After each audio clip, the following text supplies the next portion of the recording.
Queria inicialmente então dar boa noite a todos e dizer que sejam muito bem-vindos ao evento organizado aqui pelo corpo discente do Programa de Pós-Graduação em História da Universidade Federal de Pelotas. Espero que este evento traga muitas trocas, muitas contribuições para a gente, né, muito aprendizado. Vamos dar início então, né, à solenidade de abertura do segundo encontro discente de pesquisadores de História aqui da UFPEL. Esse ano intitulado de Perspectivas Teóricas Contemporâneas, né? Como já mencionei no início, é uma realização do Programa de Pós-Graduação em História aqui da UFPEL, através do seu corpo discente, né? Do qual estou aqui representando. E a partir de agora, então, eu gostaria de convidar algumas das autoridades da universidade para compor a mesa de abertura. Chamo então o professor Dr. Sidney Gonçalves Vieira, na qualidade de diretor do Instituto de Ciências Humanas da Universidade.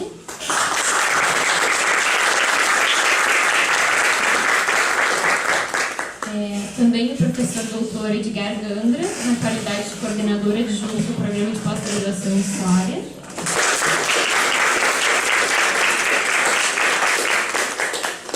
O professor Dr. Aristeu Elisandro Machado Lopes, na qualidade de coordenador do referido Programa de Pós-Graduação durante a gestão de 2013 e 2015.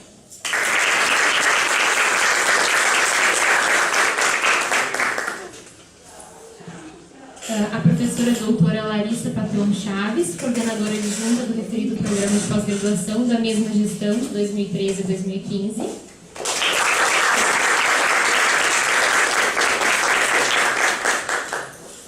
O professor Dr. Paulo César Pesar, chefe do Departamento de História.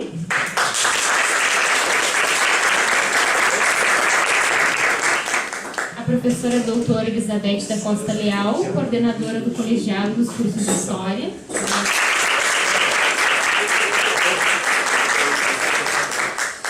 O discente Fabiano Preto Neis, representante da comissão organizadora.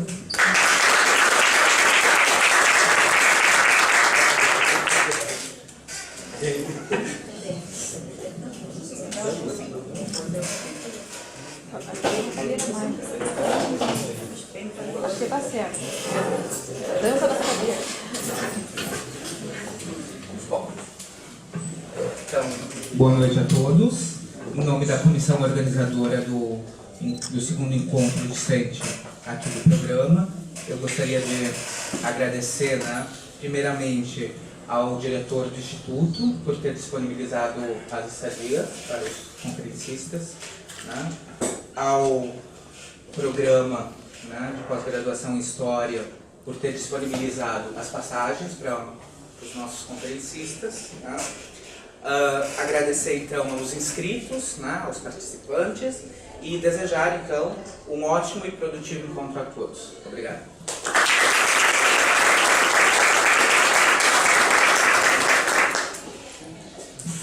Boa noite a todos, boa noite aos colegas professores, boa noite aos alunos. Fico muito contente que também vejo os alunos da graduação aqui, isso é excelente. Embora seja um evento promovido pelos alunos da pós-graduação, é excelente que os alunos da graduação de História participem, o evento é aberto. Parabéns para a organização, é o segundo evento, e sucesso a todos. Obrigada. Boa noite a todos. Então, gostaria de dizer que é com prazer, né, que vejo aqui então tantos antigos colegas, né, de ex-alunos de graduação, então agora desenvolvendo pesquisas no outro âmbito, atuais alunos de graduação que com certeza já vislumbram também a possibilidade de dar continuidade à sua formação pesquisando também no âmbito de pós-graduação, né? Então, parabenizar principalmente então, a iniciativa do corpo discente, né, do programa de pós-graduação em História, pela feliz ideia então, né, de promover essa temática, né, envolvendo a história contemporânea. Então, bom evento a todos.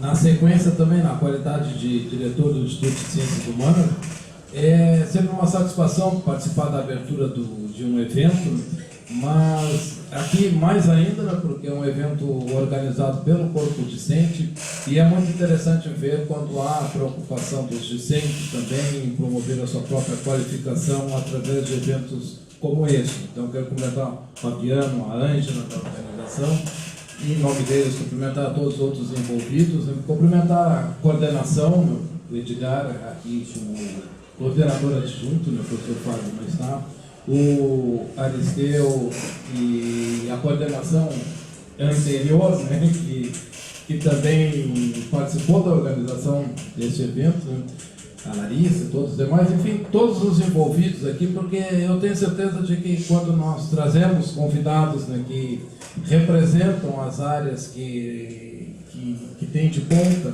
no que nós estudamos, né, e que trazem sempre contribuições muito importantes, né? Esse é um ganho muito grande do curso, de um modo geral, principalmente para a pós-graduação, né? Porque nós temos a oportunidade então, de ampliar nossos horizontes e fazer discussões aprofundadas sobre esses temas. Então, quero cumprimentar a vocês, principalmente que estão participando, desejar boas-vindas aos nossos convidados, né? que estejam aqui participando de um evento e que também possam levar frutos, né, nessa discussão e desse relacionamento. Desejo a todos, então, que tenham boas palestras e uma boa discussão acadêmica. Boa noite a todos e todas, né? Minha saudação a vocês e gostaria também de agradecer o convite em nome do professor Fábio, que não está aqui, e dizer a qualidade do evento, né, e o que já também demonstra nosso potencial para a gente passar doutorado, né, e que é uma tendência que a gente está buscando, uma luta começada pela professora Estrela, professora Larissa, e seria esse evento um momento significativo disso, né, o primeiro passo para a gente, né, o primeiro passo em eventos para a gente conseguir chegar a essa qualificação. Então, um bom evento, agradeço a participação dos palestrantes, né, estou assim, no momento inicial dessa nova gestão, que vai tentar chegar, né, próximo da qualificada gestão do professor Aristeu, da professora. Parabéns sobretudo aos alunos, né, e boa noite a todos.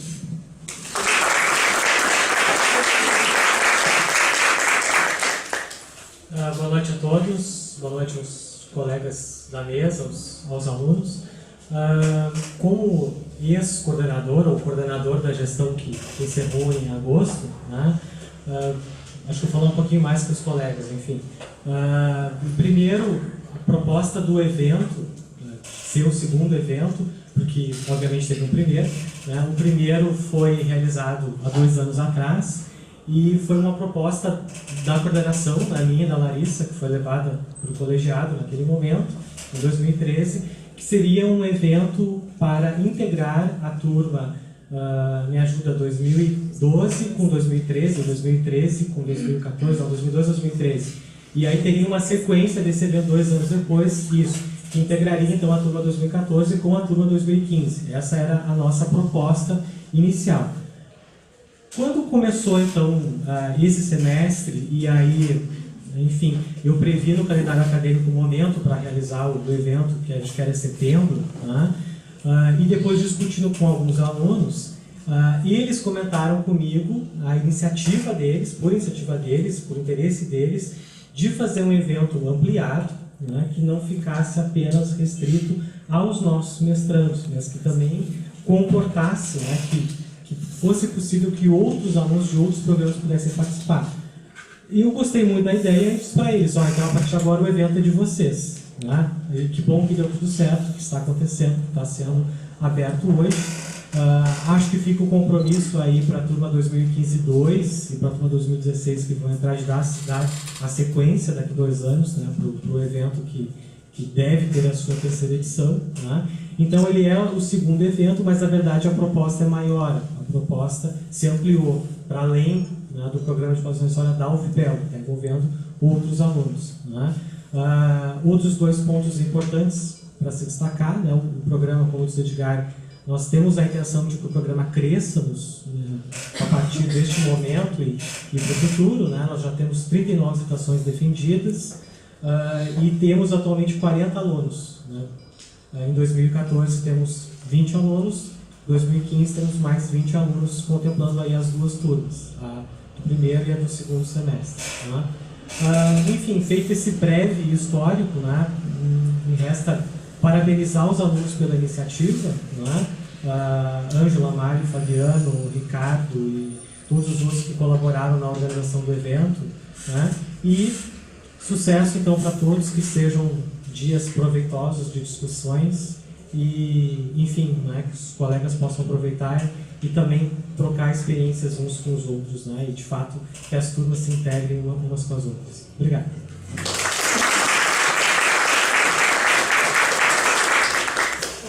Boa noite a todos. Então, em sequência, as palavras do professor Esteu e demais colegas, eu queria parabenizar a equipe discente, né, pela iniciativa e equipe, né, e desejar a todos, então, sucesso, um excelente evento. Obrigada.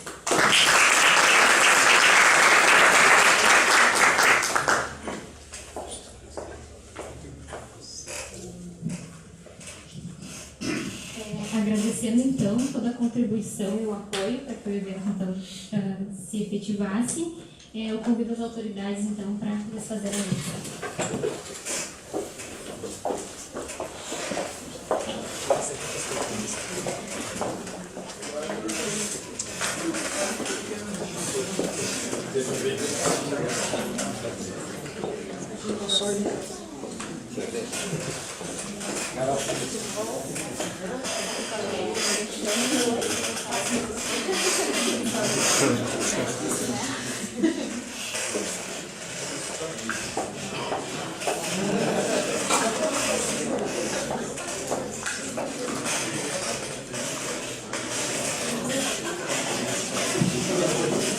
Eu vou chamar agora, então, a professora doutora Clarice Esperança para mediar a mesa redonda de hoje à noite, intitulada de História e Teoria, Metodologia, Vertentes e Procedimentos.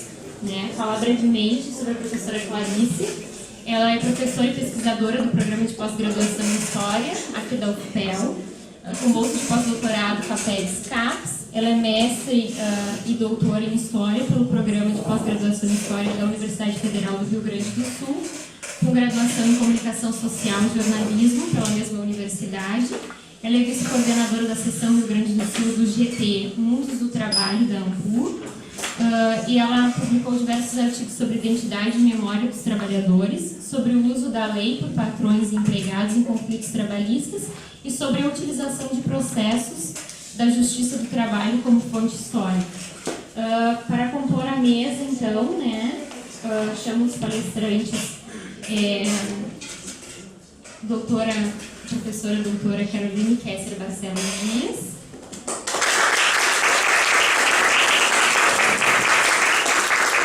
o professor doutor João Júlio Gomes dos Santos,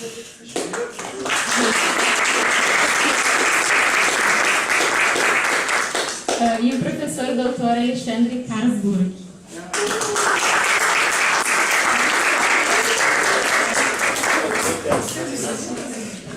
Vou passar a palavra, então, à professora Clarice.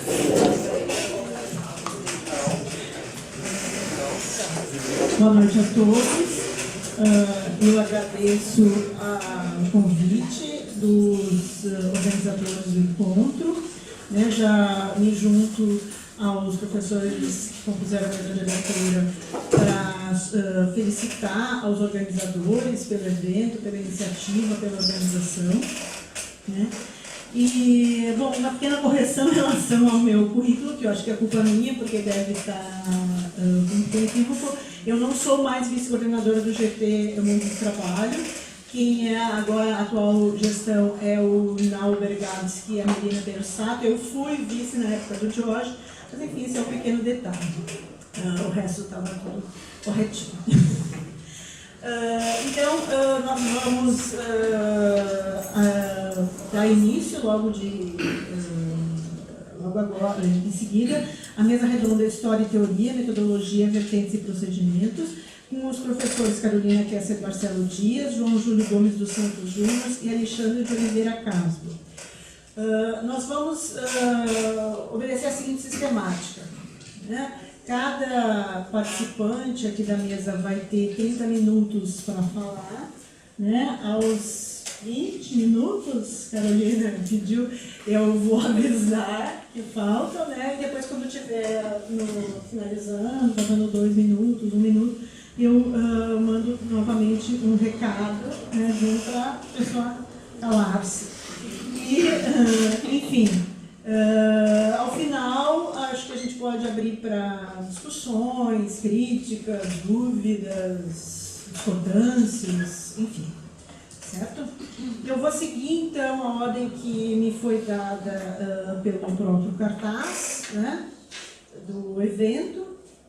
E vou passar, então, para a professora Carolina Sebastião Dias, minha colega aqui como pós-doc do programa de pós-graduação da UFPEL, também bolsista de pós-doutorado FAPERGS-CAPES, né?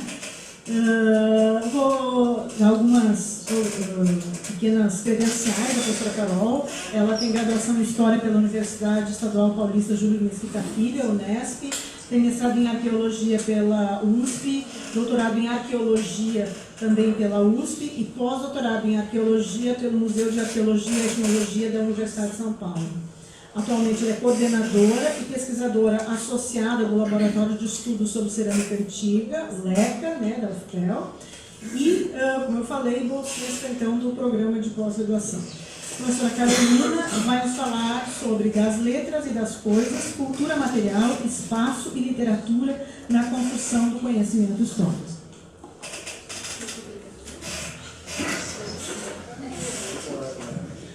Vocês conseguem me ouvir sem o microfone? É possível? Porque eu vou ter que ficar com o lá.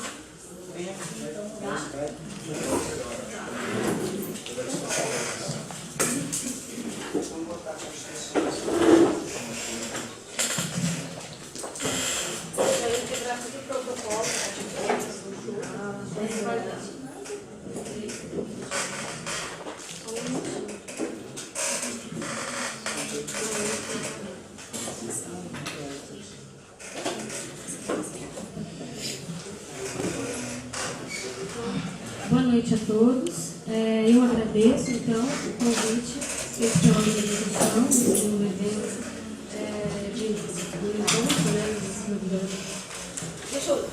do segundo encontro de Centro de Pesquisadores Históricos da UFPEL. Agradeço as palavras, então, a apresentação da professora Clarice e fico muito contente de compor, então, essa primeira mesa, uma discussão sobre alguns assuntos metodológicos, então, para a construção do nosso conhecimento histórico. O que eu vou falar um pouquinho aqui para vocês, e um pouquinho realmente regrado pela professora Clarice, é sobre a maneira que a gente pode realmente usar aquilo que nós falamos normalmente nas nossas pesquisas, né, da interdisciplinaridade, a multidisciplinaridade para a construção do conhecimento histórico.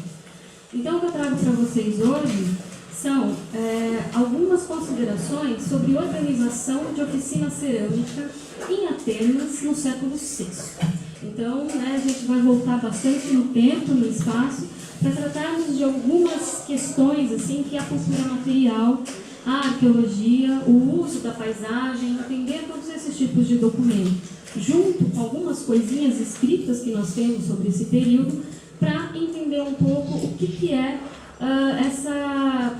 essa organização de, eu vou falar trabalho, mas são de funções, de especialidades que vão trazer para a gente, então, aquele material arqueológico tão famoso aqui da Grécia, que são os vasos gregos. Quem me conhece já viu eu falando de vaso, e é sobre eles que eu vou começar a falar também. Então, o recorte que a gente vai fazer local é Atenas, então eu vou aqui mostrar para vocês o mapa para a gente se lembrar onde é que está a Grécia. É importante dizer que essa produção que vai ser iniciada ali em Atenas se espalha, vou olhar aqui que é bem diferente aqui, se espalha por quase todo esse mundo europeu aqui. A gente vai encontrar esses dados materiais, esses vasos espalhados até aqui para o lado da Espanha, lá para o lado da Rússia. A gente tem uma série de questões comerciais que vão fazer com que esses objetos, inicialmente gregos, que a gente está tratando de Atenas nessa fala, cheguem a todos esses outros locais. E isso vai ter implicações, então, para a gente de organização de produção, organização de comércio e clientela também. Então, essas coisas elas vão ser espalhadas pelo mundo todo, aqui grego, conhecido na época, porque as pessoas usam esse material e elas querem esse material. Então, é isso que a gente vai pensar um pouquinho. O que eu quero falar para vocês é como o uso das pesquisas da arqueologia trouxeram assim, algumas implicações que não eram pensadas anteriormente quando uma própria arqueologia estava sendo pensada. É interessante as coleções de materiais belos, inteiros e bonitos, mas eles eram olhados apenas como aqueles objetos para ser colecionados, e não muitas perguntas além disso. Então, os próprios objetos eram um documento importante, porém não com o resto do contexto ali pensado. Eu vou recortar para vocês, dentro de Atenas, a gente aqui precisa olhar...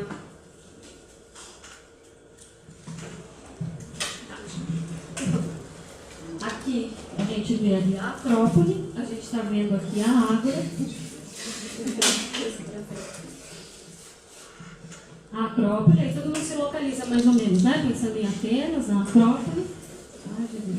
A Ágora. E eu quero falar para vocês principalmente sobre esse local que se chama o Cerâmico, ou Keramikos, que é o bairro dos ceramistas. Então já é uma coisa interessante porque se localiza na cidade um lugar que vai ser apropriado para a produção desse material, e ele é muito apropriado porque, primeiro, ele fica um pouquinho distante do centro. Estamos falando de uma Atenas antiga, mas isso tudo existe hoje, o turista vai lá e passeia por tudo.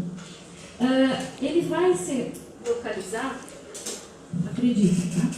Numa área em que vai ter pontos específicos para recolher esse material. Tem jazidas de argila ali perto daquela área, tem rio, tem uma floresta, que a gente precisa de tudo isso para poder começar uma produção desse material. E fica muito próximo, se vocês verem aqui um pouquinho mais para baixo, do porto do Pireu. O Pireu ainda hoje é um porto muito importante na cidade de Atenas, e na antiguidade assim também era. E justamente a entrada e saída de uma cidade. Então vocês comecem a pensar que a saída das pessoas vai também ajudar a sair o material. Então é importante a localização desse bairro que é do ceramista, porque afinal de contas ele tem todas as condições materiais e tudo mais para poder espalhar esse material que vai ser produzido por eles. Também, tinha os flechinhas. Então aqui eu tenho a Ágora, que é o centro da cidade, onde acontece o encontro dessas pessoas, inclusive tem o comércio ali sendo feito, é uma grande praça, e o Pireu que eu ia mostrar para vocês, então que é pertinho ali de Açaí. Dentro da Ágora, então assim, vocês entenderam aquele bairro do Cerâmico, né? Ele é o local onde tem o maior número de produção de vasos em Atenas. Ele é também o bairro que é onde está localizado o cemitério da cidade. A questão do cemitério e a questão da olaria é bastante interessante, porque elas estão fora do núcleo da cidade. Isso tem a ver com uma questão também do mundo dos mortos e do mundo dos vivos, que eu não vou tocar aqui, mas que é interessante da gente ver.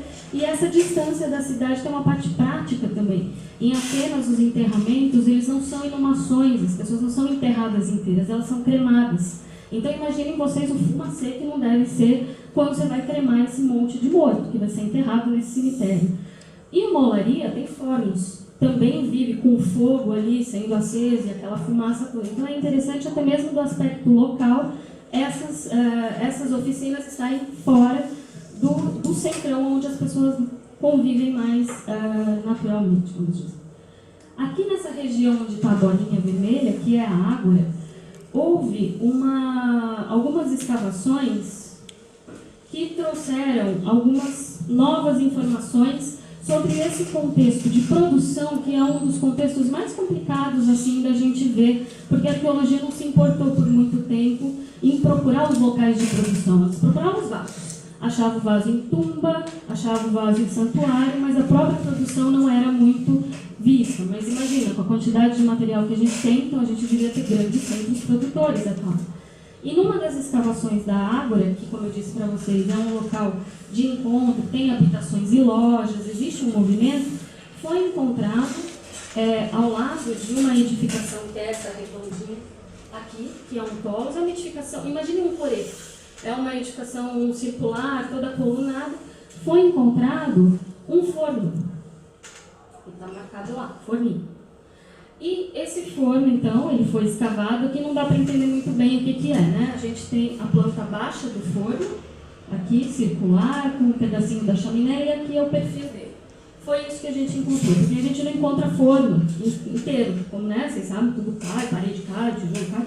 Então, a gente encontra o negativo desse material. E, vou mostrar rapidinho para vocês, a gente encontra dentro dessas construções, né, porque elas têm paredes, são casinhas fechadas, um negativo de forno. E tem uma foto mais... Dá para entender agora o que era aquele negócio?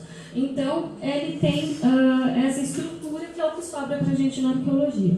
Lógico que tem outras coisas no contexto acontecendo. A gente tem áreas de refúgio, a gente tem muito fragmento, a gente consegue ver que aquilo pode ser interpretado como um local de produção. E existe um estudo tipológico de fornos. Pessoas começaram a ver que existem esses fornos arredondados, tem o quadrado, tem o maior, tem o menor, mas muito disso foi estudado pela iconografia e não necessariamente por essas áreas que são pesquisadas muito recentemente. Então a gente tem alguma imagem que demonstra, isso aqui são plaquetas de terracota, não são vasos, são umas plaquinhas votivas que são colocadas também em contexto funerário, em que aparecem cenas de pessoas mexendo no forno. Então a gente tem um tipinho de forno aqui que é até parecidinho, se a gente for pensar, né? Ele é arredondado, a gente conhece isso daqui, forno nas casas, né? No campo, tem, ainda usa, faz pão, faz um monte de coisa. Então os fornos, eles apareciam na iconografia também.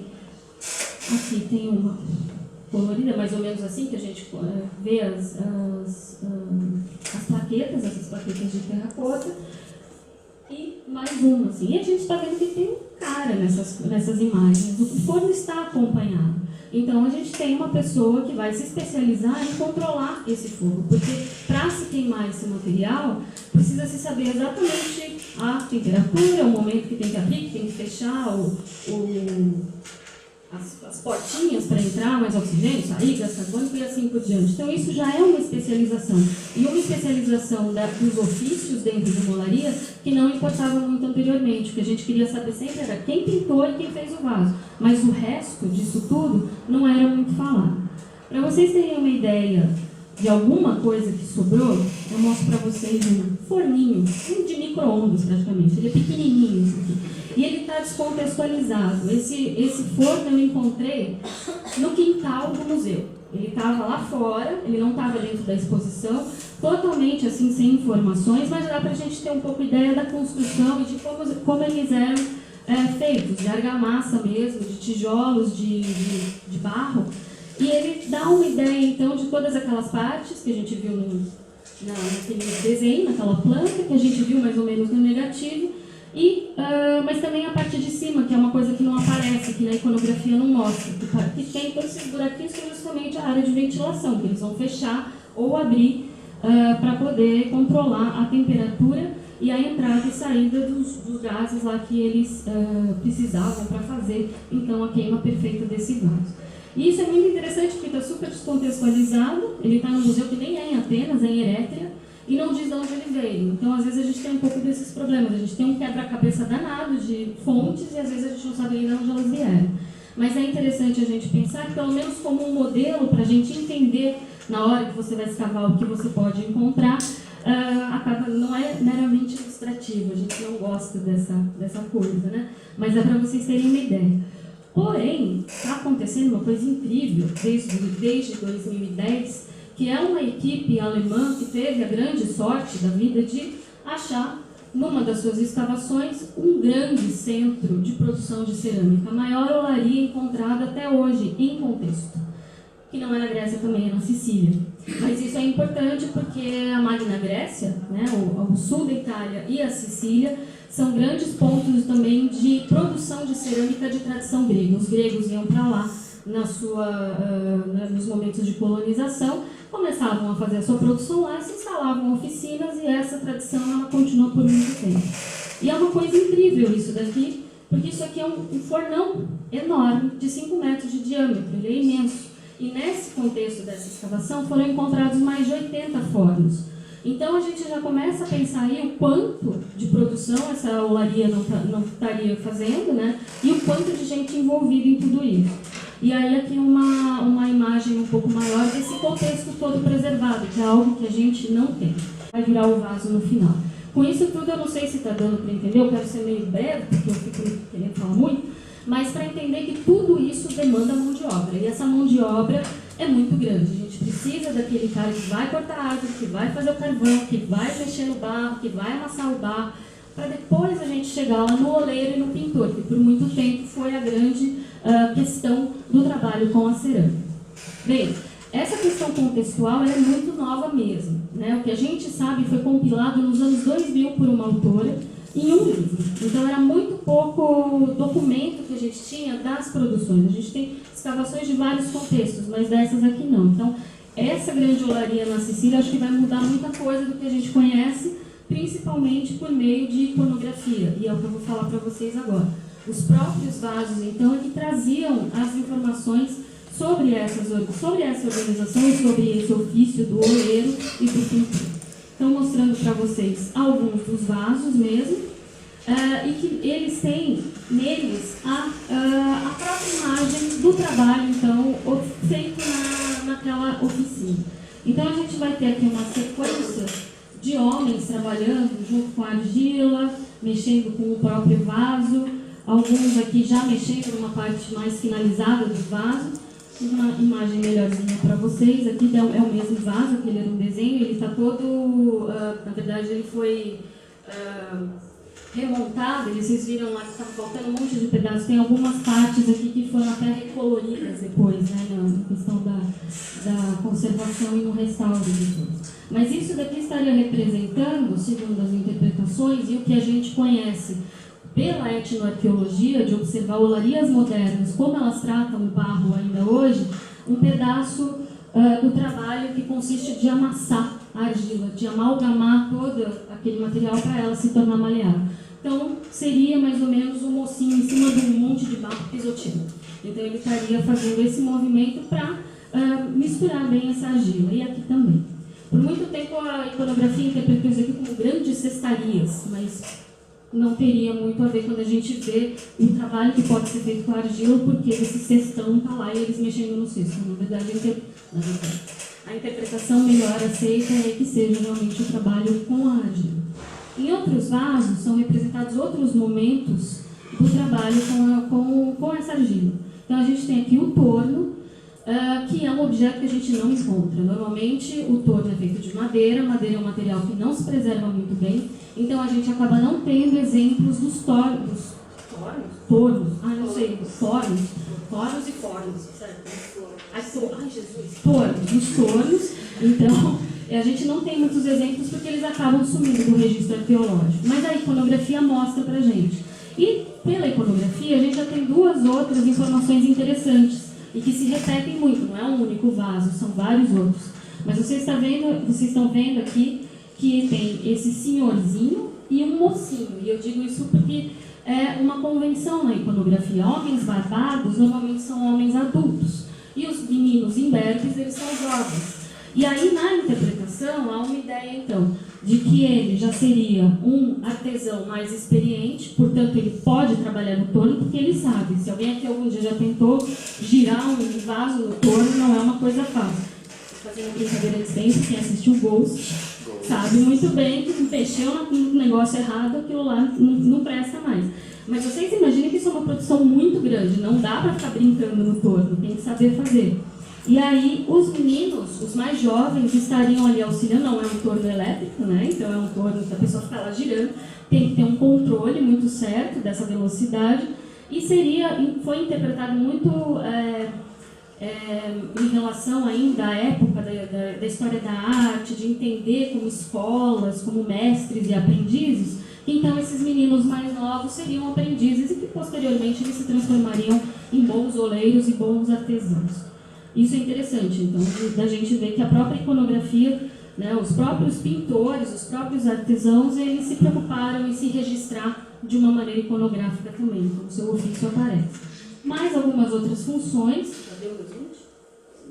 Não. Mais mais algumas outras funções. Aqui a gente vê o garotinho no torno, rodando, girando, e o artesão moldando o vaso. Alguns outros artistas, artesãos, não sei, a gente pode até entrar na discussão do artista, do artesanato, mas eu vou chamá-los de artistas artesãos, já mexendo no vaso mais finalizado, um outro carregando o vaso que está chegando lá para o forno.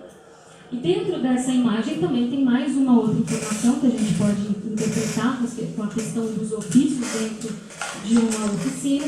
Nós temos aqui uma figura que está toda vestida, se a gente olhar os outros, eles estão nus, tem um só que está com uma sainha aqui, que é o que está trabalhando já com o vaso, mas todos estão nus e tem essa figura que é representada com outro sinal iconográfico de idade, que são os cabelos e as barbas brancas. Então, muitos interpretam esse senhor como se fosse o dono da olaria, ou um artesão muito mais especializado, mais antigo, que está ensinando os ofícios para os jovens. E a gente tem, novamente, o especialista do forno lá, mexendo no seu carvão, e, enfim, alimentando o fogo que vai queimar o produto final. Aqui é mais ou menos, a imagem essa não é muito boa, mas é mais ou menos a mesma imagem de mexer com o barro, se preparar para chegar no forno, e aqui tem um vasão, não dá para ver direito, mas tem um vaso sendo queimado dentro do forno. Então a gente já viu que existem funções muito específicas, não é a mesma pessoa que torneia, que gira o vaso e que pinta, às vezes mas não é o mesmo que vai pegar o barro e que vai levar, que vai mexer no forno controlando tudo isso. Assim como também não é por essa questão mesmo de indícios iconográficos. Não são as mesmas pessoas que comercializam. Então a gente tem uma certa sequência de imagens que são interpretadas como o momento da venda. Talvez a venda do próprio vaso, do recipiente, ou do seu conteúdo, normalmente azeite, normalmente vinho. Que esses vasos grandes aqui, eles servem para conter líquidos também. Então é interessante colocar no final de uma sequência iconográfica, desde o começo da produção, do trabalho com o barro, do tornear o vaso, do pintar o vaso e no final ainda a venda ou o comércio desse material.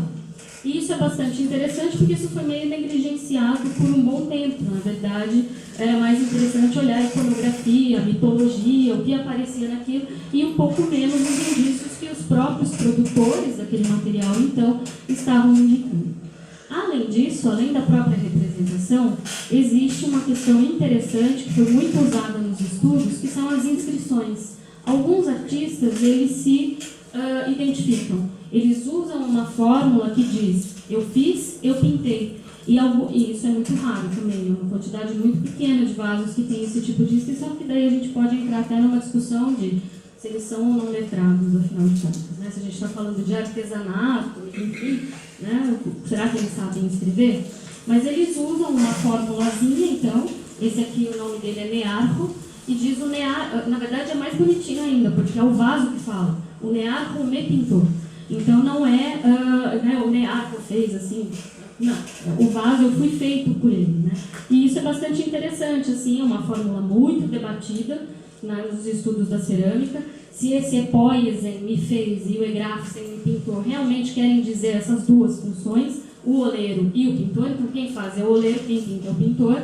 Algumas assinaturas são duplas, o que indica que talvez a mesma pessoa que fez o vaso também fez a decoração, mas aí a gente tem que começar a pensar naqueles vasos muito incríveis que foram colecionados, até o tempo, a demanda de tempo para fazer uma decoração tão aprimorada. E a gente está falando de produção de grande quantidade.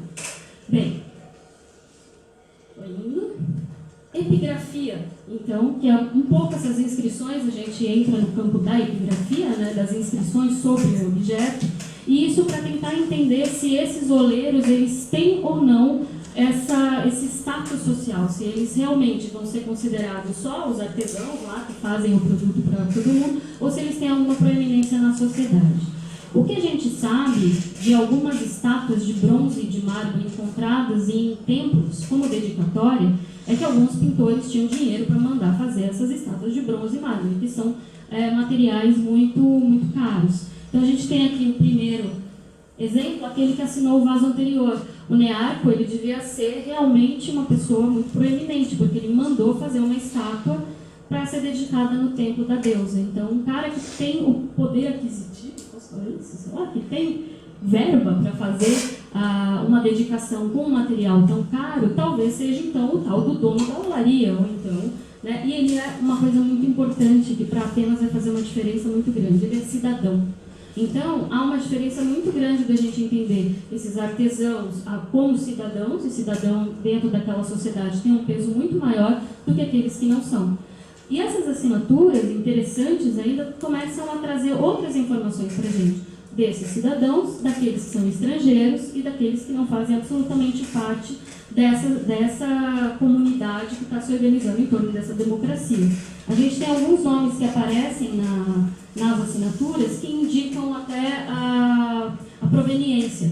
Então, eles assinam como Olídio, o Cícero, o Cita. Eles assinam. Naquela mesma formulinha foi o Cita que me fez. Então, é um cara que não é da Grécia, ele é da Sítia, por exemplo. Tem alguns outros nomes interessantes, o Amasis, que não é um nome grego, é um nome egípcio, então já dá para a gente pensar em estrangeiros também fazendo parte dessa composição toda de produção da cerâmica. E o que a gente não tem muito são as evidências literárias. Então é interessante, a gente está aqui num debate sobre história, a gente fala de documentação escrita, e o que eu mais falei aqui para vocês foi da documentação material, epigráfica e arqueológica.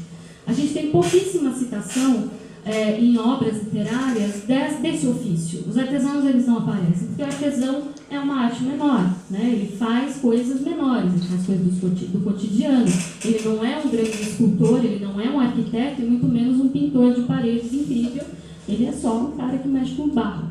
Então a gente tem algumas citações, e essa é muito interessante, a do Platão é bastante interessante, quando ele vai falar em sua obra que os filhos dos Keiropeknai, que são esses que sabem mexer com as mãos, aprendem a sua arte com seus pais, porque por muito tempo se entendeu, né, e se entende até hoje, assim, a produção artesanal como passada de pai para filho. Começa dentro das famílias, as pessoas vão se aprimorando e depois fazem grandes olarias, no caso aqui, mas na verdade é uma técnica que é passada dentro das famílias.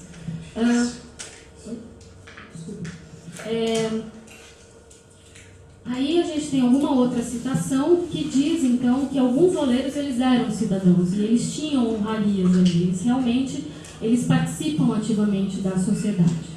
Mas é só isso que a gente tem. E uma das citações, acho que é mais triste para a gente, que dá o status mesmo, coloquem-se no seu lugar, né, artesão, é de Isócrates, que é um contemporâneo do Platão, ele é um orador contemporâneo de Platão. Ele vai falar sobre o status dos artesãos menores, que são os oleiros, que são os que trabalham com as pínaques, aquelas plaquetas, com os vasos e com as estatuetas de terracota. Ele diz assim: é como se ousasse chamar Fídias, o autor da estátua de Atena, que fica lá no Párthenon, de coroplata, né, que é quem faz as estatuetinhas de terracota. Ou para entender que Zeuxis e Párrasios, que são pintores de parede, de pinturas que não sobraram para a gente até hoje, possuam a mesma arte que os pintores de esgotos. Então ele está falando que jamais a gente pode chamar esse povo de artista, porque eles não têm essa tecnologia, eles mexem com barro. Então isso é bastante interessante. Então, assim, já vou encerrando, né? Assim, esse percurso, na verdade, é para mostrar para vocês que a gente entende hoje esse material, começou com o próprio material, né? Assim, a própria cerâmica, o próprio vaso cerâmico, essa abertura para a produção e tentar entender quem está por trás daquele monte de material começou muito posteriormente. Mas algumas ideias que a gente tem olhando todo esse próprio material, a iconografia, a epigrafia. Que no auge da produção cerâmica lá na Ática, essas oficinas podem ter sido muito maiores e mais complexas do que se conhecia até então, com diversos artistas e artesãos trabalhando em conjunto. Então envolvia uma mão de obra muito grande, porque vai ter mais forno, vai ter mais torno, a produção é muito grande. A partir do número de pintores identificados por assinatura e depois também pela atribuição, que não necessariamente lê a assinatura, mas por estilo vai nomeando esses artistas, houve uma tentativa de calcular a quantidade de mão de obra envolvida na produção dos vasos áticos. Sugeriu-se que havia ao menos uma centena de artistas pintores, mas esse número já aumentou hoje, isso daqui é uma colocação ali dos anos 90, e talvez mais de 500 pessoas envolvidas em todas as atividades. Se a gente for pegar como exemplo aquela olaria encontrada na Sicília, com mais de 80 fóruns, a gente pode aumentar muito mais esse número, porque a gente está falando de um sítio arqueológico em outro lugar, tirando todos os outros contextos. Atualmente nós conhecemos mais de 30 mil vasos de figuras negras, considerando os vasos que estão mais completos. A gente esquece os fragmentos, que às vezes os fragmentos não são absolutamente contados, e que a quantidade desse material, então, vai implicar numa importante organização de produção e de mão de obra. E essa mão de obra ela vai estar inserida num contexto comercial, mas também social. E vocês viram que alguns têm uma preeminência social muito interessante. Os vasos foram tão largamente produzidos, pois havia uma enorme demanda. Eles eram muito usados em diversos contextos, né? Eles funcionavam na vida cotidiana como recipientes, então são pratos, são copos, são os tapoé, né? As panelas, para conter alimentos e líquidos, e são também utilizados para serem dedicados como oferendas em santuários, como mobiliário funerário para os mortos, e ainda trazem a informação neles próprios. Esse material, então, ele vai representar uma fonte fidedigna de informações sobre os pintores e oleiros, porque ele é uma documentação primária. A gente está trazendo informações próprias daquela mão, né, que nos ofereceu. Suas formas e sua decoração possibilitam definir as atividades de uma oficina. A gente viu que eles próprios mostram o que eles estão fazendo, e o que permite, então, inferir as considerações sobre as características de produção e do consumo no cotidiano. Em conjunto com as outras fontes disponíveis, como epigrafia e literatura, mas sempre contextualizado localmente, a gente precisa achar esses locais de produção melhor e posicioná-los melhor dentro da sociedade grega. A gente vê que os vasos gregos se afirmam não somente como mera fonte de informações, mas como os próprios documentos materiais da história. Bibliografia. Era isso que eu tinha.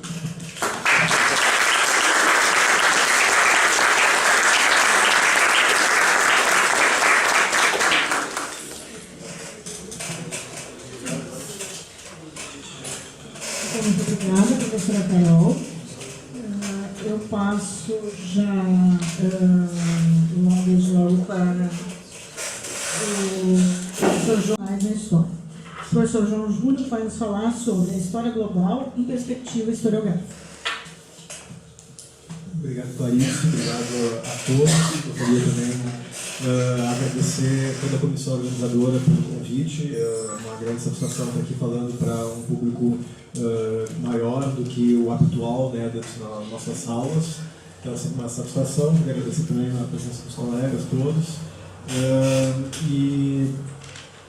Bom, também queria avisar para vocês que a gente vai dar um salto grande agora, que está falando da história antiga. Nós vamos pular mais de 4.000 anos e vamos falar dos anos 2000, mais ou menos, tá? Então vai ser um salto longo, grande, uma vertigem histórica que talvez alguns sintam, mas acho que vai ter talvez uma explicação, mas enfim, que a gente está trabalhando com teoria e mitologia, e por isso a gente vai brincar um pouco com isso também. Minha fala eu vou começar de uma maneira um pouco rápida, tá? Porque senão eu não vou vencer os slides, então eu vou começar um pouco mais rápido e depois no final do momento eu vou diminuir um pouco o nossa corrida, tá? Bom, vamos lá então. A minha ideia é falar sobre a história global na perspectiva historiográfica, e eu gostaria de começar então comentando sobretudo o contexto histórico dos anos de 1990. Os anos de 1990 eles são significativos porque eles têm uma mudança paradigmática muito interessante. E eu vou mostrar um pouco as mudanças que estavam ocorrendo nesse contexto dos anos 90. O primeiro das mudanças a gente tem o chamado processo de descolonização, né? Não apenas da África, mas como da Ásia também. O processo de descolonização da África começa na década de 60, e entra até a década de 70 e início da década de 80 também. Então você tem várias cores ali mostrando a progressão desses movimentos de independência. Seguindo aqui adiante, nós temos agora a descolonização da Ásia. Nós temos desde 47 com a Índia e o Paquistão, uma série de países novos e algumas cidades que vão se emancipando do seu domínio colonial ao longo de todos os anos 50, 60, 70, aqui, sobretudo aqui é 50 e 60, sobretudo, porque a década de 70 é mais são esses países aqui que já estão numa outra fase. Então, o que eu queria mostrar para vocês é que, enfim, nós temos um ano simbólico, que é o ano de 89. 89, nós temos essa foto, que ela é extremamente simbólica, que é a Praça Celestial em Pequim, onde aconteceu um grande massacre em 89, que foi um momento em que, enfim, estudantes intelectuais chineses começaram a contestar o regime comunista chinês, e isso causou uma grande manifestação, uma grande repressão do governo, causando morte de centenas, milhares de pessoas, ninguém sabe ao certo. E essa foto é simbólica, né, do fim de mudança de tempo, ou seja, um regime comunista instalado desde a sua revolução há um longo tempo, está sendo contestado, né, internamente de uma maneira extremamente violenta e sofrendo a repressão. Mas a simbologia do movimento em si, que eu quero chamar a atenção, sobretudo a década de 89, que acompanha essa outra momento extremamente simbólico, que é a queda do Muro de Berlim, né, que, enfim, separou durante mais de 30 anos a cidade de Berlim, mas também separando, enfim, a Alemanha como um todo, mas foi um passo muito importante, porque na década de 1990, no ano seguinte, acontece a reunificação da Alemanha. E também, significativo, na década de 90, a Alemanha ganha a Copa do Mundo, né? Então, também é significativo do ponto de vista futebolístico a integração das duas Alemanhas, ao ponto de se unificar o país e conquistar uma vitória dentro do futebol também é significativo. Em 90, nós também temos a libertação do Mandela, que depois de 20 e tantos anos preso, né, agora é um grande ícone, né, da resistência ao apartheid na África do Sul. Né, e também na década de 1990 ainda também nós temos o desmantelamento, a primeira abertura, né, da União Soviética para depois o desmantelamento da União Soviética e o fim da Guerra Fria. Essa foto eu acho extremamente simbólica, que são russos fazendo fila para comprar no McDonald's pela primeira vez. Né, então é extremamente simbólica essa foto, né, porque enfim, o capitalismo ganhou. E aí então esse é um contexto histórico. Do ponto de vista do contexto historiográfico dessa mesma época, nós temos uma série de desdobramentos historiográficos possíveis de se falar. Nós temos, evidentemente, a história cultural, está no seu auge, desde a virada linguística, né, que nós tanto falamos, né, em sala de aula, mas a virada linguística ela traz, enfim, novos objetos, novas abordagens, novos problemas para a história, e o contexto historiográfico que nós temos é o surgimento de algumas temáticas, enfim, algumas novidades que até então não estavam no cenário, né, de discussão. Sobretudo nós temos ali, a partir dos anos 70, uma historiografia da história das mulheres, propriamente dito, que depois vai se desdobrar, né, digamos, num requinte conceitual e de objetos para a história dos gêneros, que daí vai entrar na década de 80 e 90 até os dias de hoje, né, enfim. Nós também temos ali no final da década de 70, início da década de 80, um avanço significativo da microhistória, né, sobretudo com uma experiência italiana, depois a francesa e outros lugares mais. Mas enfim, uma outra abordagem que vai se prolongar ao longo da década de 80 e 90 também. Nós temos também a novidade do marxismo inglês, a história vista de baixo, né, com os trabalhos de Thompson, que já começa no final da década de 70, entra toda a década de 80 em diante, que traz uma abordagem um pouco mais diferenciada, uma preocupação com a cultura popular e outras coisas mais. Nós temos também, nessa mesma época, um ressurgimento da nova história política, né, alguns questionamentos que se confundiam a questão de antigos objetos com a insuficiência do método, então toda uma recuperação da história política e assim por diante. Nós temos, sobretudo aqui, que está grifado de propósito, algumas contribuições do chamado Subaltern Studies, que seria os estudos subalternos, que é uma experiência da historiografia indiana, que começa também no final da década de 70, início da década de 80, e que ela é extremamente significativa, porque ela tem uma resposta muito particular sobre os problemas indianos, e ela não é apenas uma aplicação sistemática do marxismo inglês para o caso indiano, mas pelo contrário, é uma reformulação, né, do marxismo como um todo, a partir de problemáticas muito originais no caso da especificidade da Índia. Então isso traz uma novidade, que é uma novidade que eu vou comentar daqui a pouquinho, deixem isso de lado e não esqueçam disso.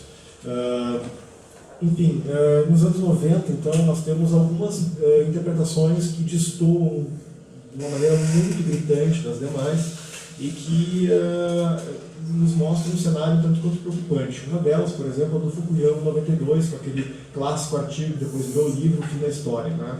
De uma maneira bem sintética, né, ele colocava... sintética do meu... Eu estou fazendo a síntese, não que ele faça de maneira sintética. Então, da minha síntese aqui, bem rápida, é que, enfim, ele pensou que, dentro da sua ideia, ele mostra que a democracia liberal, enfim, como um todo, venceu, né, a briga contra o comunismo, contra a Guerra Fria, e que esse modelo do capitalismo norte-americano ele seria progressivamente copiado em vários lugares do mundo, né, e era uma questão de tempo para que se alcançar a paz mundial, né, agora não haveria mais brigas ideológicas que dividissem o mundo, né, então a paz mundial seria alcançada a partir desse modelo de democracia liberal que seria levado para todos os lugares. Só que isso é facilmente contestado hoje, né, porque nós temos que contextualizar o autor em 92 também. Hoje nós temos, né, o fenômeno do terrorismo que coloca em xeque toda essa ideia de que o capitalismo vencer de uma maneira natural e que não há nenhuma resistência a isso. Então, hoje é muito mais fácil para a gente criticar esse artigo, por exemplo. Em 96, o Samuel Huntington, que era professor do Fukuyama, foi inclusive, ele fez também um artigo, depois virou livro, chamado Choque das Civilizações, que, de uma maneira bem sintética também, ele mostrou que existiria um conflito insolúvel entre o Ocidente e o Islã, e que isso nos levaria a um choque, né, entre essas civilizações, e essas civilizações eram uma questão de tempo para que realmente houvesse um grande enfrentamento entre essas duas civilizações. E ele colocava, por exemplo, enquanto um dos principais problemas, o perigo do multiculturalismo. Para ele era extremamente problemático o multiculturalismo, porque o multiculturalismo ele traria o quê? Uma aceitação daquela pessoa diferente dentro da sua cultura, respeitando isso. Isso traria os inimigos para dentro da sua própria casa. Né? Então, o multiculturalismo possibilitaria que, digamos, os islâmicos se infiltrassem na sociedade liberal, democrática norte-americana, e que isso seria extremamente ruim e problemático. Então, ele culpava até o multiculturalismo por isso. Então, são duas vertentes, duas explicações possíveis que os anos 90 nos dão, e eu queria mostrar que não são só essas, existem muitas outras mais interessantes, menos radicais, menos, talvez até mesmo, radicais é a palavra mais certa mesmo. Enfim, tem uma análise que eu gosto muito do George Eggers, que ele fala essa pequena frase que eu acho fenomenal, que ele diz, olha, tudo isso que eu vinha falando, né, mostra que precisamos de uma nova forma de escrita da história para compreender as nossas atuais condições de vida, que se diferencia em muitas maneiras da situação anterior a 89. Ou seja, o mundo mudou, a maneira como nós encaramos o mundo mudou.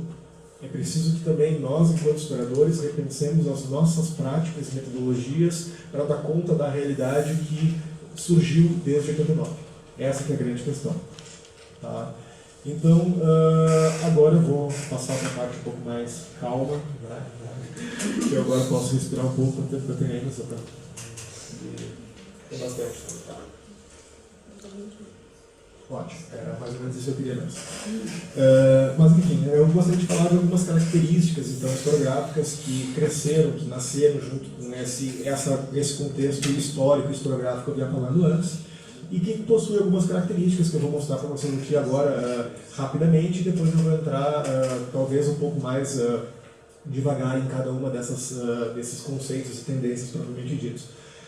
Entre as características historiográficas é quase que uma constatação que a própria profissionalização da disciplina da história, né, ela acabou por estimular os nacionalismos, né, sobretudo o nacionalismo acadêmico e depois metodológico. De que maneira que isso foi feito? A nossa disciplina, enquanto disciplina acadêmica, ela vai se fortalecer e vai se consolidar ao longo do século XIX. E isso deu margem também que isso acompanhou o processo de consolidação dos próprios Estados nacionais, que também cresceram nesse mesmo contexto. Então, da mesma maneira que um Estado ele se instituía, ele também instituía uma série de instituições que visavam validar ele e organizar ele como um todo. Então, nós temos, por exemplo, a criação de museus nacionais, arquivos nacionais, institutos de pesquisa históricos e geográficos e assim por diante. Estou pensando aqui no livro, naquele texto clássico do Manuel Salgado, né, que ele mostra bem direitinho a questão com o IHGB, por exemplo. E aí, então, esse é um argumento que é recorrente em vários lugares, ou seja, a própria história, ela incentivou um nacionalismo, né, acadêmico e metodológico. Por quê? Porque se pensava em justificar historiograficamente o surgimento dessas nações. desses novos estados do século XIX. E para tu justificar esses surgimentos das ações, tu tinha que justificar com os princípios metodológicos da época, ou seja, com a própria ideia positivista de história que leva em conta o documento oficial. O documento oficial vai estar onde? Vai estar dentro do arquivo. E o arquivo ele guarda quais documentos? Os arquivos que o Estado produz. Então é um próprio ciclo vicioso que acaba ajudando a perpetuar por muito tempo esses nacionalismos acadêmicos, ou seja, o que importa é a história nacional, a história, né, do Estado-nação e assim por diante. Então, essa é uma das características da nossa disciplina e que é difícil, é muito complicado a gente se libertar dela ainda nos dias de hoje, se quiser. Então, nós temos um grande movimento que eu vou chamar aqui, de uma maneira genérica, de história global. Tá? Depois eu vou mostrar que tem vários desdobramentos, tem várias nomenclaturas possíveis, conceitos, mas eu vou aqui falar de uma história global de uma maneira bem genérica, né, para mostrar que, enfim, esses novos procedimentos que vieram da década de 90 para cá, eles vieram com algumas características diferentes de outros momentos, como por exemplo as ideias de se construir uma história universal ao modelo do século XIX. Né? O próprio Rank, por exemplo, ele pensava em fazer uma história uma história universal, ele tinha esse projeto. E esse projeto da história global dos anos 90 é completamente diferente, não tem nada de semelhante com esse projeto da história universal do Rank, por exemplo, do século XIX. A história universal do século XIX, ela pensa uma história extremamente escalonada dentro do modelo de civilizações, onde tu estabelece quais as civilizações são mais civilizadas do que as demais elas têm que cumprir etapas de um processo evolutivo e alcançar a evolução. As que não chegaram a uma evolução civilizacional é porque estão atrasadas, né? Então esse é o modelo de Rank. E não é disso que a gente está falando da década de 90, tá? E também não é uma história total ou uma história totalizante, né, oriunda mesmo de um estruturalismo que prevê realmente fazer uma história de tudo sobre todos. Não, também não é isso. Esses movimentos eles têm as suas particularidades, a gente vai ver. Existem, sobretudo, duas características fundamentais sobre essas novas tendências historiográficas que eu vou agora falar aqui de uma maneira generalista, falando em história global, que são dois. Um é romper com esse nacionalismo acadêmico, que eu vinha falando anteriormente, e o segundo é evitar um ocidentalismo, ou seja, evitar uma abordagem historiográfica única e exclusivamente baseada no ponto de vista ocidental sobre as demais civilizações. E é aqui, pessoal, que entra a contribuição do Subaltern Studies que eu falei anteriormente. O Subaltern Studies ele ajudou muito a inverter essa lógica. Sobretudo tem um autor muito significativo, que é o Dipesh Chakrabarty, que ele lançou um livro chamado Provincializando a Europa, né? Provincializing Europe. E esse livro ele desenvolve o argumento dele que o Subaltern Studies acabou por ajudar imensamente a pensar a história numa outra abordagem que não é ocidental, ou seja, ao invés de ao menos aplicar os procedimentos teórico-metodológicos do marxismo, no caso indiano, eles inverteram as lógicas, pensaram que o caso indiano possuía particularidades que era necessário pensar o caso indiano sobre si. E isso inverte a lógica e faz com que tu pense historiograficamente um outro país, ou seja, não do ponto de vista ocidental. Nesse caso, isso deu margem para várias visões que hoje em dia estão contestando esse ocidentalismo. Então, ou seja, ao invés de tu fazer, tem um autor que eu gosto muito, que depois eu vou falar ali, que é o Sanjay Subramanian, que ao invés de fazer, por exemplo, a história do que os portugueses acharam quando eles chegaram na Índia, a questão é de inverter essa pergunta. O que os indianos acharam quando os portugueses chegaram na Índia? Essa é a grande questão, essa é a dificuldade, essa que é a vontade dessas novas tendências que eu vou mencionar agora. Então, existe uma série, pessoal, de conceitos, tendências para dar nome a essas coisas todas que estão ainda em disputa. Na verdade é isso. Uma grande disputa por campo acadêmico, não existe uma palavra que resuma as demais. Tem gente que fala de procedimentos relacionais, por exemplo, só que procedimentos relacionais é visto apenas como uma parte dessas tendências, não todas.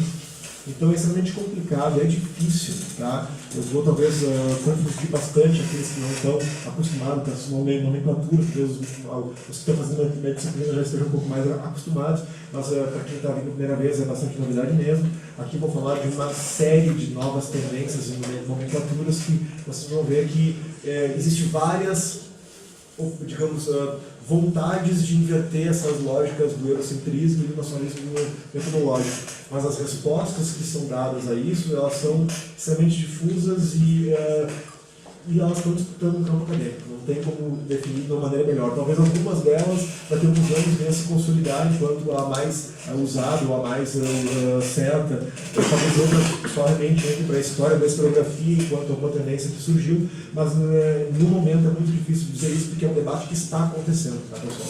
Esse debate está ocorrendo ainda hoje, eu vou mostrar um pouco para vocês isso. Bom, entre as primeiras tentativas de superar o nacionalismo metodológico está o próprio procedimento da história comparada, desde lá do início dos análises com Marc Bloch, e antes do Bloch até com o Henrique Pirrent, por exemplo, ele já tinha algumas reflexões sobre história comparada. Né? O Marc Bloch, nos seus textos de 1928 e 1930, ele já mostrava como era importante tu fazer algumas reflexões mostrando as semelhanças e as diferenças em determinados casos, comparando eles, que isso melhorava o clima da pesquisa, mas que havia diversas dificuldades inerentes a esse tipo de procedimento, sobretudo questão de erudição, conhecimento de duas ou mais historiografias, questões de acesso a fontes, investimento linguístico, uma série de dificuldades. Por isso, desde aquela época, em 28 e 30, Marc Bloch dizia, olha, isso não é uma história para iniciante, é uma história para quem realmente já tem uma certa trajetória, já está catimbado o suficiente, né, tarimbado o suficiente para poder dar conta dessas coisas todas. Mas, enfim, a história comparada, ela não morreu com Marc Bloch, ele tem vários dobramentos, tem uma tradição francesa grande dentro, que reflete ainda hoje sobre história comparada. Mas eu queria salientar, sobretudo, dois autores que estão ainda publicando e refletindo sobre isso, né? A Deborah Cohen, por exemplo, em 2001 já fazia algumas reflexões, e o Jürgen Kocher, que é um alemão muito amparado dentro da metodologia da história comparada, que tem esse artigo de 2003, que ele é bem significativo, publicado na History and Theory, mas sobretudo um outro artigo que eu encontrei recentemente, em 2012, que ele ainda está pensando a história comparada, mas já pensando a história comparada já numa dimensão maior, até mesmo global, quase uma história comparada global. Tá? Nós temos uma outra vertente historiográfica chamada Histoire Creusée, que tem uma tradução para a história cruzada. Tem os grandes precursores dessa tendência historiográfica, a Benedict Zimmermann e o Michel Werner, são dois professores da École, que lançaram esse influente artigo de 2003, na revista dos Análises, que é uma revista que eu recomendo a todos vocês, fiz meus alunos lerem. A Diane até hoje tem pesadelos com esse artigo, eu brinco bastante com ela mesmo. Mas é um artigo muito bom, vale a pena ler, porque é o primeiro. Já é a primeira reflexão mais sistemática sobre isso, então vale bastante ler isso. Outro autor que está fazendo algumas reflexões sobre a história cruzada é o José Barros da Assunção, o José da Assunção Barros, sempre troca o nome dele. O Assunção Barros ele tem alguns artigos e capítulos de livros que ele está publicando sobre isso. E tem também a vertente inglesa sobre isso, que é tida como Interior History, que seria, a tradução mais correta seria histórias emaranhadas, tá? Mas também é usado como a tradução de história cruzada. Nós temos também uma outra tendência que é a Connected Histories. A Connected Histories ela vem sobretudo com os trabalhos pioneiros do Sanjay Subramanian, esse professor indiano que eu vinha falando anteriormente, mas também com o Sérgio Gruzinski. Sérgio Gruzinski tem uma excelente contribuição nesse campo, e aí tem uma série de artigos e livros dele que, enfim, Gruzinski também como outros autores, também um certo marketing editorial que ajuda a divulgar bastante o trabalho dele. O próprio Hartog, por exemplo, o Hartog já tem algumas reflexões e artigos que ele coloca a Connected Histories como o procedimento que ele acha mais acertado para dar conta dessas novidades. Mas, enfim, nós também temos uma outra tendência que é chamada Transnational History, que é, sobretudo, com um influente artigo também dessa professora chamada Mikkel Siegel, que ela vai mais além. Ela fala que nós estamos passando por uma virada transnacional, um transnational turn. A maneira similar àquele do linguistic turn e do cultural turn. Então nós temos uma virada transnacional, e essa virada transnacional ela defende que, enfim, nós estamos passando por isso. Talvez daqui a 10 anos a gente consiga dizer que sim. Acho que ainda não é o suficiente, porque a virada transnacional necessitaria de mais reflexão metodológica, coisa que ainda não tem pronto. Nós também temos o Klaus Pato, que é um outro professor alemão, que também tem publicado algumas coisas sobre Transnational History. Nós temos uma vertente sobre Oceanic Histories, e aí Oceanic Histories é bem interessante. Eu pego esse texto do David Armitage, que é professor de Harvard, que é bem interessante, que ele faz de uma maneira bem sintética as 3 possibilidades de abordagens das histórias oceânicas. Tem a história transoceânica, cisoceânica e circo-oceânica. Então tem várias possibilidades aí de tu trabalhar com os oceanos enquanto pontos que ligam várias dimensões. Nós temos o chamado World History, que é uma das vertentes que surgiu na universidade, sobretudo com a Universidade do Havaí, com esse cara que é o grande precursor, o Jerry Bentley, que faleceu recentemente. Mas o Bentley é tido como um dos grandes precursores, e na década de 90, exatamente em 1990, eles fundaram uma revista, um influente jornal do Journal of World History, que funciona até os dias de hoje, é muito, muito importante. Eles têm uma associação, a World History Association, que tem várias filiais pelo mundo inteiro, e eu tive o privilégio de participar esse ano no 20º encontro anual lá em Savannah, na Geórgia. Apresentei meu trabalho para a World History Association, e foi um privilégio realmente estar compartilhando desse ambiente, desse espaço acadêmico, que é muito interessante. O Bentley também tem um outro livro com o Kenneth Curtis, que ele tem uma obra póstuma dele de 2014. Nós temos também uma outra vertente, que é a Global History, que tem os defensores dessa nomenclatura. Tem, por exemplo, um professor colombiano chamado Hugo Fazio Bengoa, que tem refletido sobre isso. Tem esqueci o nome do primeiro nome do Sachsenmeier, é o Dominique Sachsenmeier.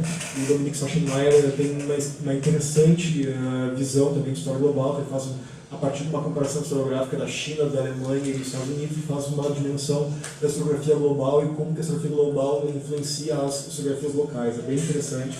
E nós temos aqui um livro de 2015, recém-publicado, que é quentinho ainda, do Diego Goldstein, que é um argentino com formação em Israel, que trabalha em Pittsburgh, nos Estados Unidos, e que ele defende o que ele mesmo diz, que é o Global History Way of Life, né, que é essa maneira de viver de uma maneira global. E o Diego Goldstein acabou de lançar esse livro, que eu acho muito bom, que é Thinking History Globally, ou seja, pensando a história de uma maneira global. E que ele, por exemplo, ele mapeou 12 tipos diferentes. Aqui eu estou mostrando que existe mais de 12. Estou usando os exemplos dele mais alguns. Tá? Então não são, mesmo no livro de 2015, tu ainda consegue contestar, dada a diversidade de coisas que temos por aí. Tá? E o Diego Goldstein tem uma coisa bem interessante, que ele defende os 4 Cs. Ele tem 4 Cs fundamentais dentro da historiografia. Tá? Contextualização, conceitualização, conexão e comparação. Vamos lá, senão não vai dar tempo. Nós temos a história da globalização, é outra vertente que diz que é separada, outros encaram a história da globalização como uma vertente derivada da Global History. Nós temos a nova história das relações internacionais, que seria essa história mais ligada à disciplina das relações internacionais, separada daquela história tradicional. Nós temos a ideia da sociologia histórica, propriamente dita, e aí todas as contribuições da sociologia histórica não vai dar tempo de entrar aqui. Temos a análise civilizacional, que veio desde lá da criação do Brudel, e tem várias pessoas que são, digamos assim, tributárias, que defendem até hoje o Brudel, com a maneira de abordar as civilizações dele. Nós temos a análise do sistema mundo, com Wallenstein, e as teorias de dependência que se enquadram dentro dessas vertentes. Temos as experiências de articular o micro com o macro, que acho que é um dos diálogos mais interessantes do Jacques Revel, por exemplo, que é um microhistoriador francês que trabalha nos Estados Unidos, no olho do furacão da World History, como que ele se posiciona frente a tudo isso. Ele defende que os jogos de escalas, né, essa abordagem microscópica seria suficiente para dar conta desses problemas, da redução e ampliação de escala. Nós temos shared history, que seriam histórias compartilhadas. Nós temos os estudos de transferência cultural, com Michel Spain e o próprio Michel Werner também. E nós temos, por último, para finalizar, o que eu gosto bastante, que é a Big History, que seria a história, literalmente, desde o Big Bang ao Big Mac. Né? Ou seja, a história do universo, propriamente dito, que eles mostram que a história do universo ela acaba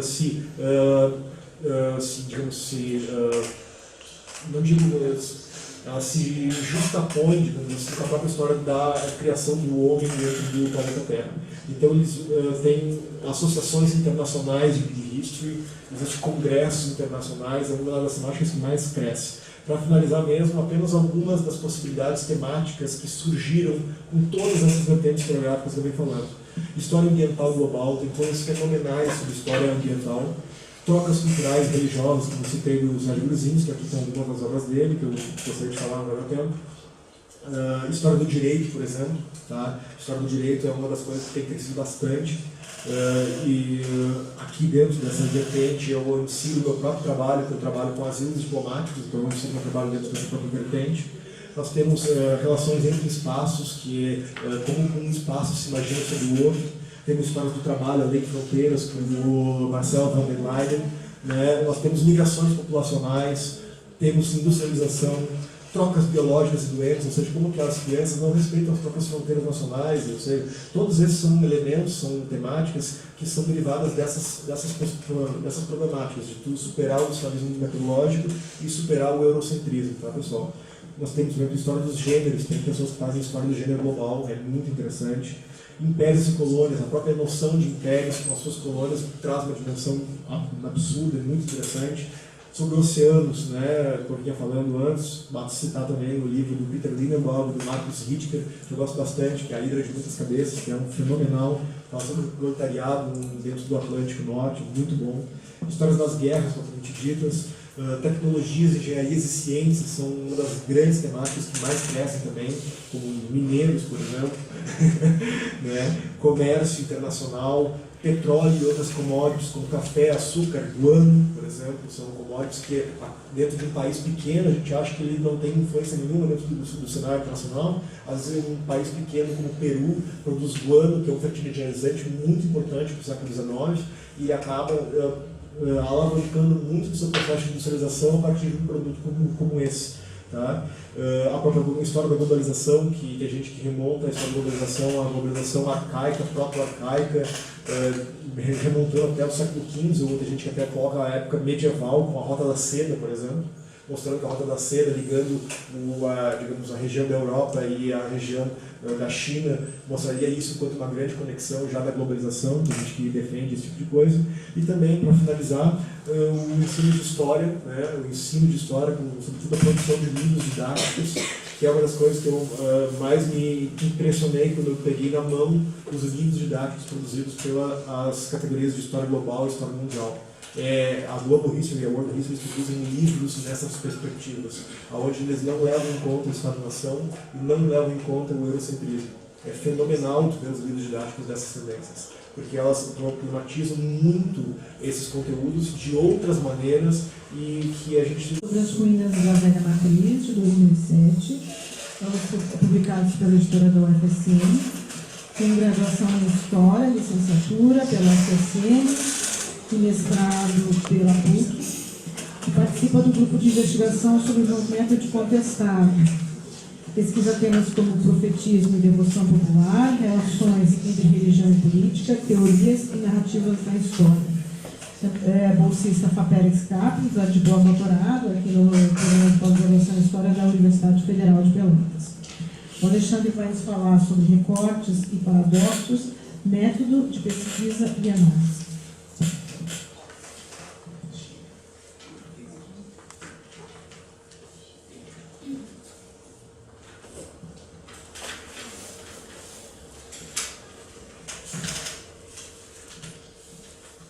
Boa noite a todos. Primeiramente, eu agradeço aos alunos, enfim, os discentes, né, do programa de pós-graduação pelo convite. É uma honra estar ao lado dos amigos aqui na mesa, né, todos professores, bolsistas, ou ex-bolsistas, no caso da Clarice, né, que agora ainda bolsista, né, mas futura professora do curso de História aqui da UFPEL, o João Júlio também, né? Mas principalmente os alunos. E eu aceitei participar, eu ia aceitar de qualquer maneira participar desta mesa redonda hoje, mas foi mais provocante ainda quando me falaram que o João Júlio ia participar dessa mesa. E foi proposital isso, uma aluna me falou. A Ângela está balançando a cabeça aqui. Por causa justamente das nossas diferentes perspectivas de analisar a história, diferentes perspectivas metodológicas. O João Júlio, como vocês puderam ver, né, mais ligado a Global History e World History e outras vertentes mais que eu nem sabia que existia, né, mas são Ocean History e por aí vai. E também a Carol, que eu já conheci o trabalho dela, já tinha tido a oportunidade de ouvir ela outras vezes, né? E eu chamo a atenção para o trabalho da Carol, porque ela trabalha com fragmentos, né, como arqueóloga, ou como historiadora também, né, que ela é. Através de fragmentos ela reconstrói aspectos da sociedade da Grécia, né? Enfim. Então é mais ou menos por aí que eu vou seguir na minha fala hoje. Para quem essa questão de reconstrução da sociedade através de fragmentos. Então,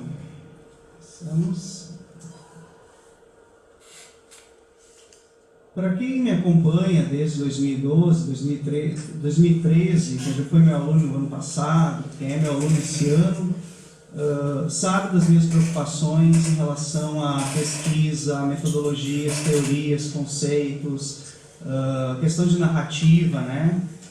Mas hoje nós vamos trabalhar aqui, eu vou falar aqui sobre um método e uma análise de objeto, certo?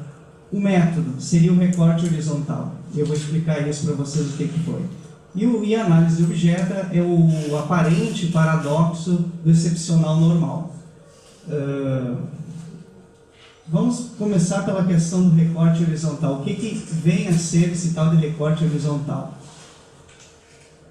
Eu vou ler rapidamente um textinho que eu preparei hoje, tá? Aí depois eu retomo a análise, né? O método, quero deixar claro para vocês, é o caminho depois que o percorremos. O discurso sobre o método só tem valor quando é reflexão a posteriori sobre uma pesquisa concreta, e não quando se apresenta como uma série de prescrições a priori. Só que isso não isenta o mestrando, doutorando, pesquisador de realizarem seus projetos, e isso é um recado para os futuros, enfim, para alunos de graduação que pretende fazer um projeto de mestrado, e para um aluno de mestrado que pretende fazer um projeto de doutorado. Isso não isenta, isso que eu falei agora, essa questão de reflexão a posteriori sobre o método, não isenta vocês de realizar uma discussão sobre o método no projeto de vocês. Mas assim, não é uma certeza que vocês têm que dar que método eu vou seguir, ou que método eu vou utilizar. Não uma certeza sobre o caminho, mas uma previsão, uma projeção do caminho a ser percorrido. Os métodos utilizados por outros pesquisadores nos servem de exemplo a ser seguido, mas não nos obriga a percorrer obrigatoriamente o mesmo itinerário deles, porque isso vai depender das fontes que nós temos, os temas de pesquisa e o tempo para desenvolver o trabalho. Nas minhas próprias pesquisas, eu tive como inspiração alguns métodos que vêm, como vocês sabem, os meus alunos, da microhistória e também da antropologia histórica, e até mesmo da arqueologia. Eu inventei um termo, não sei se eu inventei um termo, mas eu não encontrei, até agora eu não encontrei, enfim, algum historiador que utilize isso, né? É um termo que eu chamei de recorte horizontal. É um termo da arqueologia. Agradeço a Silvia, que me falou, aparece aí, Silvia, do que seriam os quadrículos, certo? Esse aqui é um desenho de um trabalho arqueológico, né? Que apresenta, então, um grande quadrado e dentro desse grande quadrado, quadrículos, onde os arqueólogos trabalham, enfim, os seus objetos, né? Vão escavando restos arqueológicos, são cactos depois transformados em enfim, objetos de estudo, né? Então, cactos é entre aspas, eu sei que os arqueólogos não gostam do termo, né? Depois eles se tornam objetos, né, Carol? são capas, né? É tipo a antiguidade, coisa velha é antiguidade, né? Para quem não conhece é coisa velha, para quem estuda é antiguidade. Então reparem bem nessa técnica da arqueologia, né? De escavar dentro de um grande quadrado pequenos quadrados que a gente chama de quadrículos, tá? Isso é uma técnica arqueológica. Aqui então um outro desenho, né? O chamado recorte horizontal. Eu não sei se existe isso na arqueologia. Fui eu que nomeei isso. Então veja bem, são os quadrículos, né? E cada arqueólogo vai trabalhando os seus próprios quadrículos. Você vai encontrar restos ali tem ossos humanos, né? Enfim, e outros materiais arqueológicos, né? Como é que eu fiz isso para a minha própria pesquisa? Tá.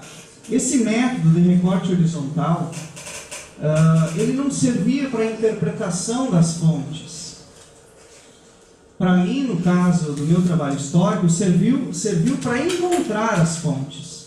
Da mesma maneira que um arqueólogo vai lá garimpar na terra, vai fazer um recorte e vai garimpar as suas fontes. Eu também fui nos documentos, nos arquivos, e melhor nos arquivos, e queria garimpar as minhas fontes. Então, esse método, o recorte horizontal, não era uma interpretação das fontes, antes um método para encontrá-las. Precisava encontrar as peças em um quebra-cabeça cuja imagem final eu não sabia qual era ou qual seria.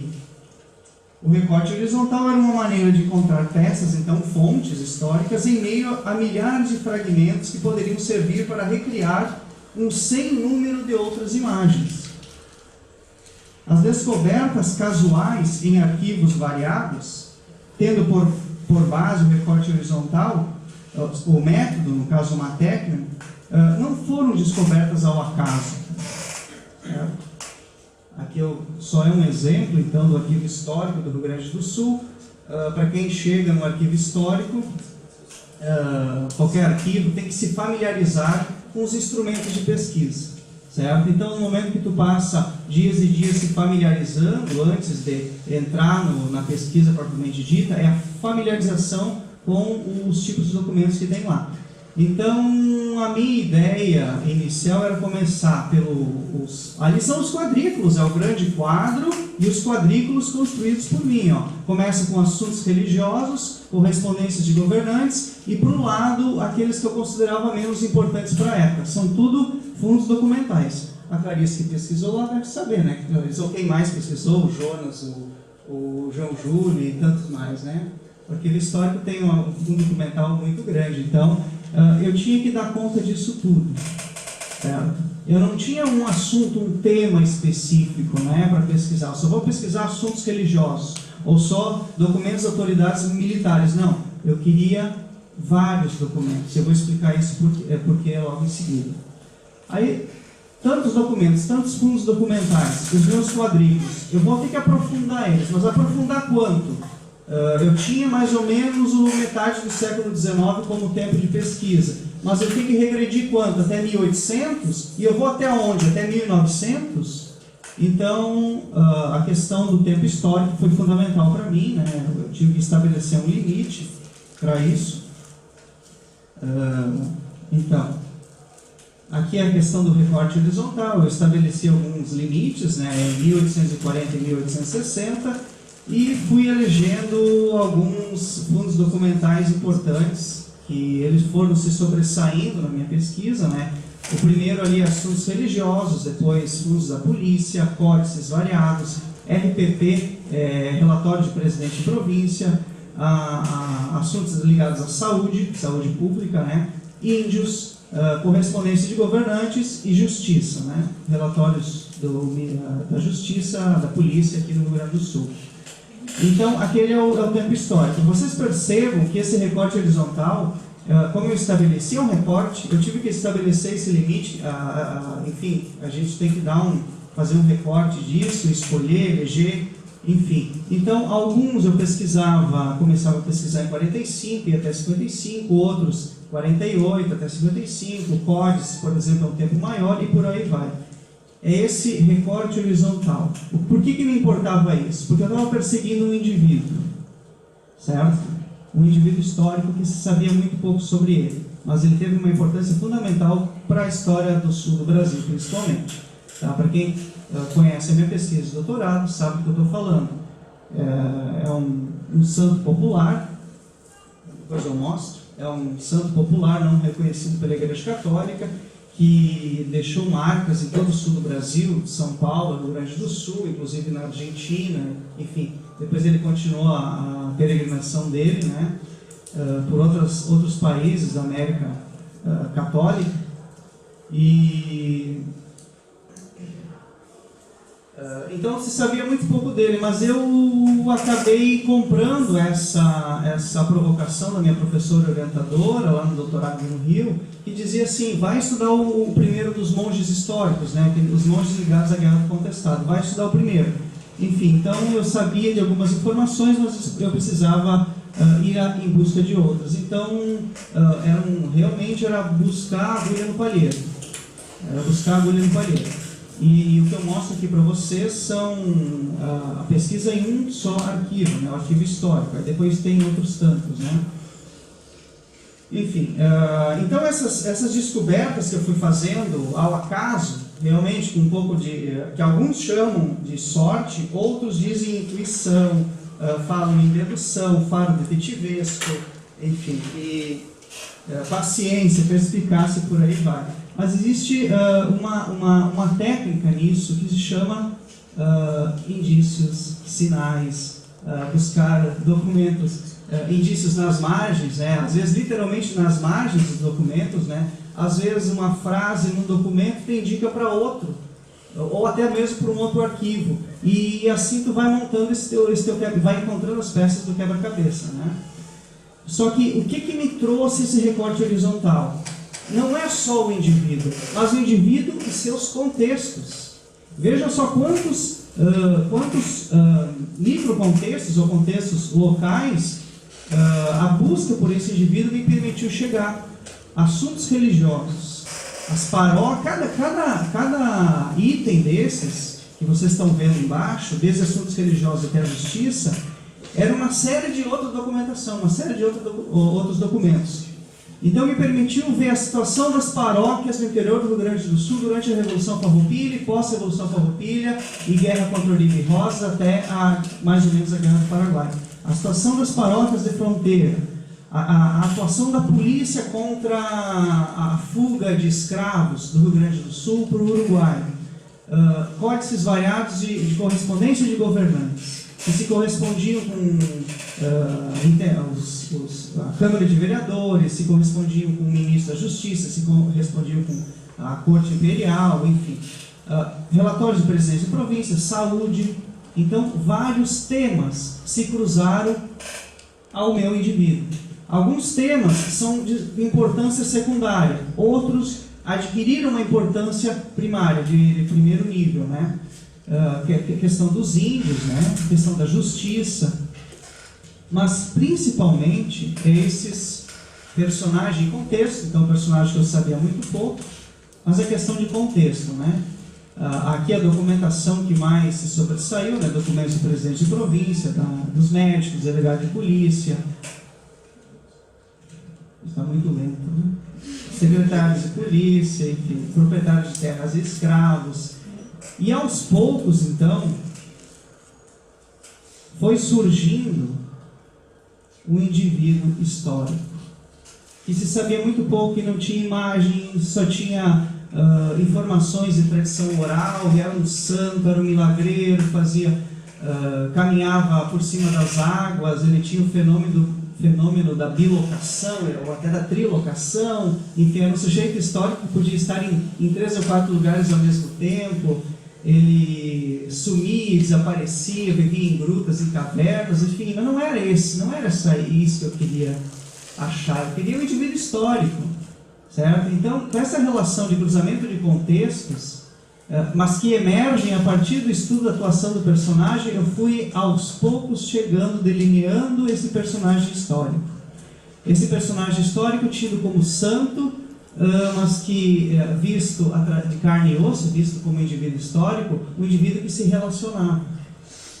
E à medida que ele se relacionava, eu vou voltar aqui, se relacionava inclusive com presidentes de província, inclusive com médicos, com párocos, com secretários de polícia, ministro da Justiça, na época o Eusébio de Queiroz, inclusive o Dom Pedro II, no caso, proprietários de terras e escravos. Esse indivíduo se relacionava com essas pessoas, e essas pessoas produziram documentos sobre ele, só que são documentos esparsos. Eu tive que garimpar, através daquele recorte horizontal que eu falei para vocês.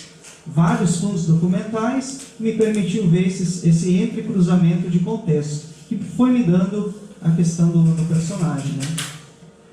E aqui então, esses grandes contextos que envolveram esse personagem, né? A relação Estado e Igreja, século XIX, relação Igreja e Estado, consolidação dos Estados Nacionais latino-americanos, era a tônica dessa tentativa de construção dos Estados, era a guerra, conflitos variados, né? E muita tensão também entre medicina acadêmica e práticas de cura. Então, todos esses contextos eu tinha que dar conta. E onde é que eu ia me respaldar, onde é que eu ia me embasar, além da documentação? É uma bibliografia enorme e muito grande, que a gente tinha que dar conta, né? Dos 4 anos de doutorado. Então, esses são os contextos principais da pesquisa, né? Que emergiram a partir do estudo do personagem. Aqui, então, já falando do principal grupo, né, que, enfim, eu tinha como objeto de estudo um eremita italiano, um monge italiano que veio para a América fazer trabalhos missionários. Então, veja como é, no princípio da minha pesquisa de doutorado, eu não tinha os capuchinhos italianos como personagem histórico, como personagem para fazer uma comparação, para fazer um diálogo, um confronto com o meu próprio personagem de estudo. Só que os capuchinhos italianos emergiram da minha pesquisa dos documentos. Por que isso? Porque eram italianos como o meu eremita. Eles vinham para a América para fazer missão religiosa. Eles pertenciam a uma ordem religiosa, no caso, os capuchinhos, né, a ordem dos frades menores capuchinhos. Eram doutrinados pela Santa Sé e vinham para a América para servir o Estado Imperial brasileiro, no caso, ou servir alguns países, né, em formação, inclusive Rosas, na Argentina, Buenos Aires, né? Então, e veja a vestimenta deles, né? O hábito franciscano, o cordão, as barbas longas, enfim, esses indivíduos e ao que eles estavam destinados aqui na América, né? Não eram peões simplesmente da máquina do Estado brasileiro em formação, né? Então eles vinham atuar em cima dos antigos territórios jesuíticos. Aqui então um mapa, né, só para situar vocês. Já são 20 minutos da minha apresentação, né? Eu tenho mais 10 para apresentar então a questão do paradoxo do excepcional normal. Então esse confronto entre indivíduo e o grupo a que ele pertencia foi muito importante para mim, né? Esse confronto. Agora chegou a hora, tinha chegado o momento de definir a especificidade do meu eremita, do meu monge, né, que deixou tantas devoções populares até hoje persistentes no sul do Brasil. São mais de 100 locais identificados hoje só no sul do Brasil, que tem por origem a atuação do eremita italiano João Maria de Agostini. Então aqui estaria na hora de encontrar as especificidades do Agostini, né, do meu eremita. Então aqui eu agradeço ao professor Giovanni Levi da palestra do ano passado, que tem um livro aqui, um e-book publicado, né, inclusive tem artigos de historiadores famosíssimos, como esse que vos fala, do professor Jonas ali agora, né, e outros menos famosos, como o professor Giovanni Levi, né, esse a gente ninguém não conhece, então artigo inédito, está no e-book da editora Oikos, é baixado gratuitamente, né, pela editora Oikos. Então, o professor Giovanni Levi me chamou a atenção no ano passado para essa questão do aparente paradoxo entre o excepcional, normal, representativo, não representativo, o que é frequente e o que não é frequente. Então, mais ou menos, ele fez um desenho, né? De um lado, o normal e o representativo. É uma abstração, esse sujeito não existe. Como não existe o excepcional, o não representativo. Esse sujeito não existe. São modelos de abstração que ficam nos extremos, certo? E onde é que a gente vai situar os nossos indivíduos históricos? Ou instituições, ou enfim, o que seja, né? É dentro disso. A gente vai elencar, a característica do indivíduo estudado, desde que confrontado ao grupo que pertencia ou se assemelhava. Atenção, Bourdieu e ilusão biográfica, né? Aqui. No caso, as características do meu indivíduo ao grupo que ele se assemelhava, que eram os capuchinhos italianos. E aí eu vou elencando, na linha 1 é mais normal, mais perto do representativo, certo? A linha 2, linha 3, linha 5 até a linha 10, que fica mais perto do excepcional ou não representativo. E aí eu vou elencando as características em confronto com os capuchinhos italianos. E aí vai. Vários outros. Aparência física, se era alfabetizado ou não, se era curandeiro, realizava milagres, é o L, A grande característica do eremita Agostini é que as pessoas acreditavam que ele realizava milagres. E ele realizou milagres, que é os milagres, ele tinha tornado milagrosas as fontes de uma água no interior do Rio Grande do Sul, objeto hoje estudado pela pela Priscila. Pela Priscila me orientando aqui no COS.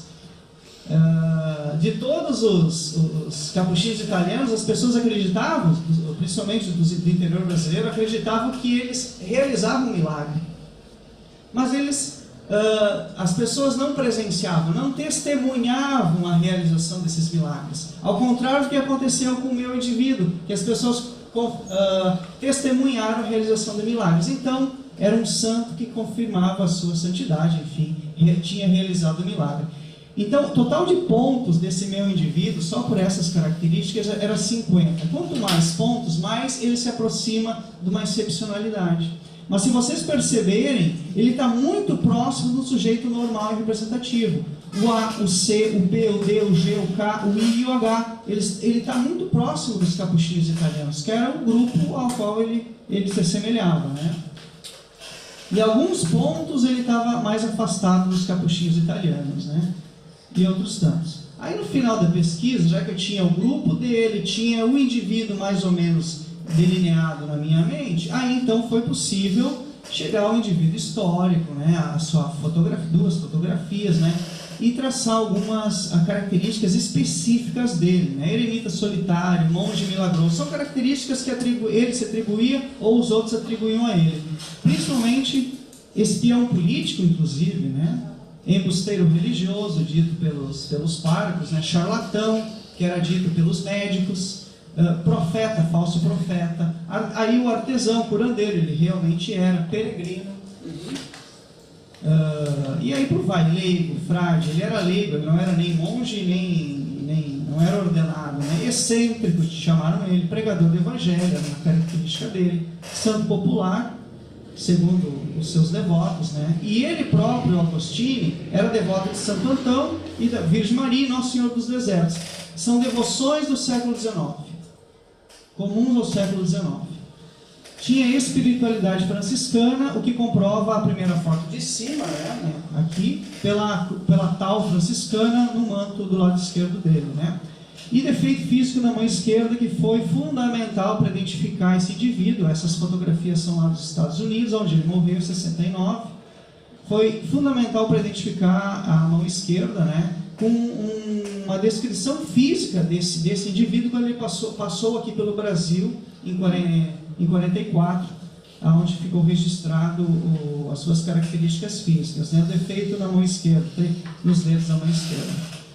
Então, o espião político foi muito interessante, né? Porque ele vinha de Buenos Aires, ele vinha fazendo uma peregrinação e entrou no Brasil via Buenos Aires. E aí, em função dos milagres operados nas Águas Santas, lá em Santa Maria, os jornais começaram a dar divulgação a esses milagres e os jornalistas, depois de algum tempo, começaram porque ele vinha de Buenos Aires, disseram que ele era espião de Rosas, Dom Manuel Rosas, né? Então ele ficou tido como espião político. Então aqui rapidamente o roteiro, né, feito pelo Agostini, desde que saiu da França, da Europa, em 1938, percorreu todo esse percurso, né? É um desenho grosseiro, feito com base na documentação que eu colhi e principalmente da documentação que ele escreveu, um livro de memórias, quando se moveu em 69, né? A qual ele enumerava todos esses lugares que ele passou, né? Então foram 31 anos de peregrinação, né? Então, só para mostrar para você, já finalizando a minha pesquisa, né? Não só para dizer, só para terminar sobre a documentação, não é só o livro de memórias que ele escreveu, que ele enumerou todos esses locais. Ele também colecionava, entre aspas, passaportes. Como a gente tem o passaporte hoje carimbado, ele também tinha os passaportes que ele conservou durante as viagens, né? Então, foi possível comparar os passaportes com o livro de memória dele. Então, só para finalizar, então, eu só queria dizer que, para quem me conhece, sabe que microhistória não é uma história local, certo? E o Jonas está aqui para me defender, né, Jonas? É a problematização da história geral, da história, enfim, mais global. Então, um método interessante de se fazer é fazer essa variação da escala entre o local e o mais geral. Mas também, entre o local e o mais geral, existem contextos regionais, estaduais, nacionais que tem que ser levado em conta, né? Então, essa questão da variação da escala é muito interessante também, para se fazer, né? Esse é o método que eu procurei realizar nessa pesquisa e é o que eu incentivo meus alunos a fazer. Obrigado pela atenção de vocês.